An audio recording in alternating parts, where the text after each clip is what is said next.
Team का नाम है गल्फ जायंट्स और हमारे साथ भी दो जायंट्स हैं और ये दो दिग्गज हैं जिम्बाब्वे क्रिकेट में। जब ये बैटिंग करते थे तो हम सब जानते हैं इनका कहर क्या था, और अब जो है बैटिंग के अलावा अब कोचिंग के फील्ड में भी इन्होंने जो है अपनी छाप छोड़ रखी है। Welcome Andy, welcome Grant to sports live and ABP. Andy, to you first. We're talking about DPIL T20. What is it that makes it very different from a lot of T20 leagues which is happening? The most obvious thing is that there are 9 overseas players that play in every 11 and only 2 local UAE players. So that is very different to most leagues which have usually a maximum of 4 overseas players per team. But while the UAE are building up their strength, it's totally understandable that that's the way the league wants to structure it. And it is a point of difference with any other league in the world. So that's the most obvious difference, I'd say. Grant, Graham Smith had an opinion where he was a little bit contrary to what Andy had just said. He said any league can't be built on overseas players per se. But do you think in this entire setup where T20 leagues are coming up, and obviously it's pretty lucrative as well, there should be clear and clean window for all players to have a decent chance at netting a team in every different leagues? I haven't read that interview or article by Graham, but I can see why he said that because he runs the SA20, so he's got his own reasons. But Andrew was saying earlier in the other interview that you can see how the UAE players have improved, even though only 2 play per game, but 4 are involved with each franchise. So there's lots of practicing, there's lots of interaction, talking. The UAE guys are learning off the seasoned pros from other countries all the time. So it's not just about being on the field, it's off the field as well. So there's been huge strides made in UAE cricket. And I'm sure over the years that might change. But it's obviously a very high standard with 9 overseas players per playing. So each franchise tournament has its pros and cons or strong points and some things to work on. So nothing's perfect, but this is definitely one of the biggest tournaments in the world, and we're looking forward to another good one. How is it playing together to be in part of the same support staff? Are there any differences in terms of how a particular strategy is worked out or how a player has to be worked out? Are you talking about what the differences between when we played together and now we're coaching? Yeah. I mean, I certainly loved playing with Grant for so many years. Played international cricket, and we played for Essex together as well. And I would say that Grant was my best batting coach, actually. So it was always nice to have him close by. He understood my game really well, and when I needed to rein myself in, or he had good advice for me always. So it's great that we can coach together. We don't do much of it. Last year I think was the first time we really coached together. So that's been good fun, and we can challenge each other, and we know each other well enough that we can spot when we need nudging in certain directions. We generally talk about having a great camaraderie within the support staff. Does it really help to have your own brother in your coaching staff? Yeah, definitely, because we know each other very well, and we know our strengths and potential weaknesses, and we have fun, but there's also mutual respect, and obviously we had decent careers. Andrew, hell of a career, but we also, I think I know how Andrew thinks, and he knows how I think, so that definitely helps. But we've got quite a diverse coaching group, and we've been together for a couple of years now, so everyone knows each other really well. So we're very happy and very fortunate to have that mix. This question is a common question to both of you. You guys have been part of so many national teams, IPL teams, and other T20 leagues. You think the T20 is having its impact in all the other formats of cricket, the way the batsmen are looking into, and you think it's now becoming easier for the bowlers to work them out, or you think it's because of the extra shots they've garnered in their own armory, they've been able to bamboozle the bowlers as well? Yeah, well, I do think that T20 has had an effect on Test cricket. You see that in the scoring rates, you see that in the type of shots that are being played, and the type of shots that the batsmen are confident playing. even though there's always this risk between the risk reward that you've got to balance. So yes, without a doubt. I think perhaps also you might see that batsmen aren't willing to trust their defence as much. And to be honest, I think the modern day batsmen that are playing mostly T20 cricket, they don't put much store on defence and working out what to leave and how to defend like we might have 30 years ago. So again, there are pros and cons with that, and we're seeing obviously a lot more results.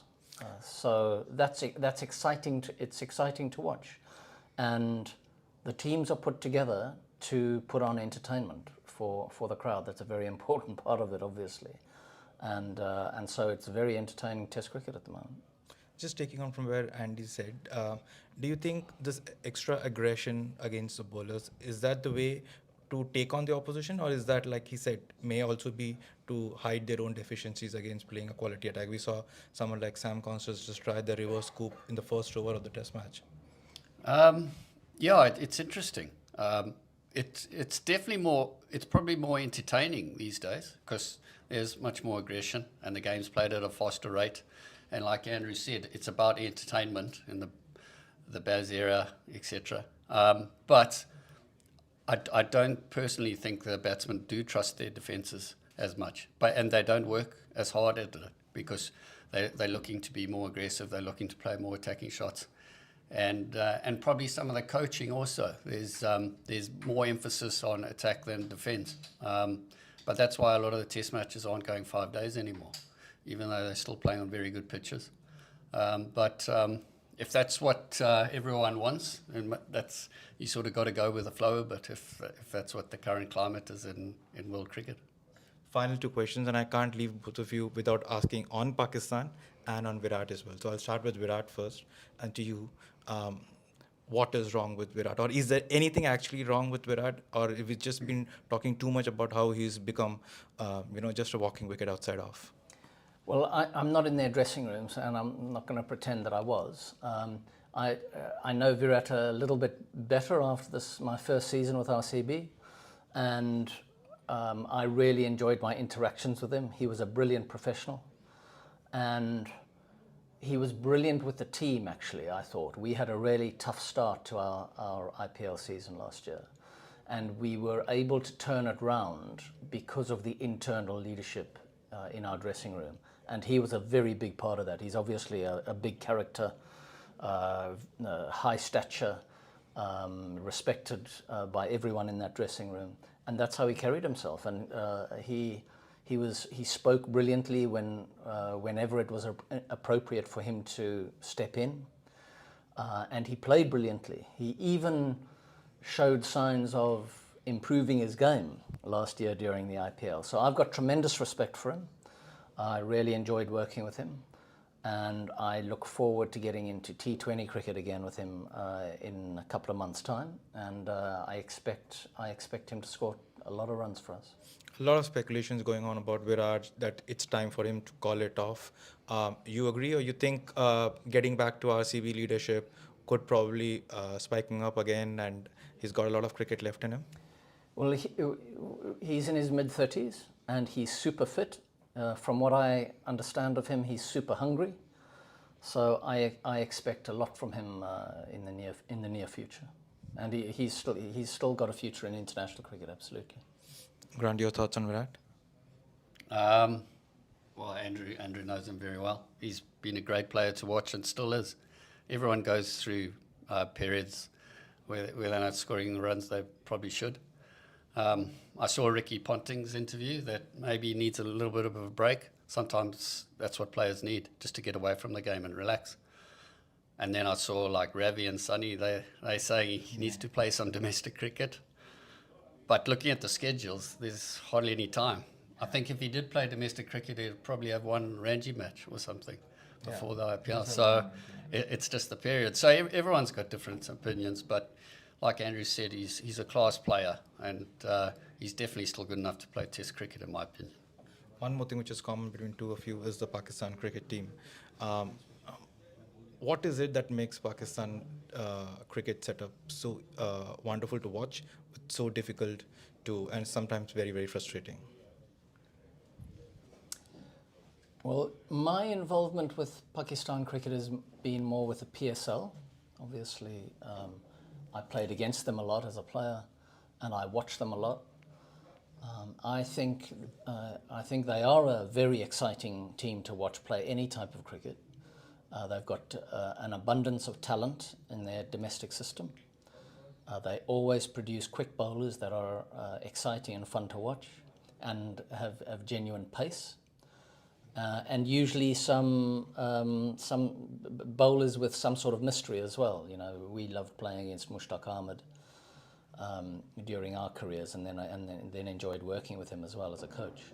So there's lots of great stuff to watch in Pakistan cricket. It's unfortunate what's happened with a couple of their recent coaches, but I'm sure that I hope that in the next cycle they get themselves really well organised, and we will again see Pakistan cricket competing and beating the best. You think Naseem and Shaheen, talking about, are they as good as Waqar and Wasim during their heydays? Well, I think they all had they've got different skills, and the guys play a lot more cricket these days, so they probably work at the game more. Whereas back in our day, we didn't play as much cricket. So, I mean, there's pros and cons to that regarding being rested, etc. But they're 4 brilliant bowlers within their own rights. But when we played against them, you wouldn't. There weren't many better bowlers to face than those two, and it was really hard work. But regarding Shaheen and Naseem, they're brilliant bowlers within their own rights, and they're fantastic and exciting to watch. Thanks a lot. Thanks you for talking to us. So ये थे हमारे gulf giants के 2 giants, Andy flower, grand flower, और ये दोनों अब coaching setup में रहेंगे इस गल्फ जायंट्स में DPIL T20 टूर्नामेंट के दौरान.